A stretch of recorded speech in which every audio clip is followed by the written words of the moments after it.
115 was the best total on this week. It is all about the mindset. আফগানিস্তানের দেওয়া 116 রানের টার্গেটে bat করতে নেমে বাংলাদেশের হাতে ছিল দুটি অপশন।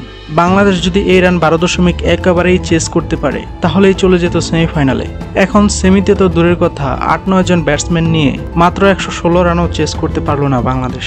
করবেই বা কি করে? ওপেনিং এ তানজিদ তামিম টানা তৃতীয়বারের মতো ডাক মারলেন। এছাড়া আজকের একাদশে ফিরছেন বিশ্বকাপে 4 ম্যাচের মধ্যে 3টিতে ডাক মারার সৌম্য সরকার, সেও 10 বলে 10 রান করে আউট হয়েছেন। এছাড়াও আজকে ডাক মেরেছেন সাকিব আল হাসান। বাংলাদেশ আফগানিস্তানের কাছে হেরে যাওয়ায় সেমিফাইনালে চলে গেছে আফগানিস্তান। বাংলাদেশ যদি অ্যাটলিস্ট আফগানিস্তানের বিপক্ষে জয়লাভ করতেও পারত তাহলে বিশ্বকাপের সেমিফাইনাল থেকে বাদ পড়তো আফগানিস্তান। তখন রান রেটে এগিয়ে থেকে সেমিফাইনালে চলে যেত অস্ট্রেলিয়া। বাংলাদেশের বিপক্ষে দুর্দান্ত এই জয়ের পর ম্যাচ শেষে রশিদ খান বলেন, আমরা এক পর্যায়ে সেমিতে খেলার আশা ছেড়েই দিয়েছিলাম, মনে হচ্ছিল হেরে যাব, বাট লিটন ছাড়া আমাদের বিপক্ষে কেউই দাঁড়াতে পারেনি। আমার মনে হয় বাংলাদেশ সেমিতে খেলার মতো যোগ্য দল না। অবশ্য বাংলাদেশকে আমরা ধন্যবাদ জানাই, কারণ আজকের ম্যাচে আমরা বাংলাদেশের বিপক্ষে জয়লাভ করতে না পারলে সেমিফাইনাল থেকেই ছিটকে যেতাম।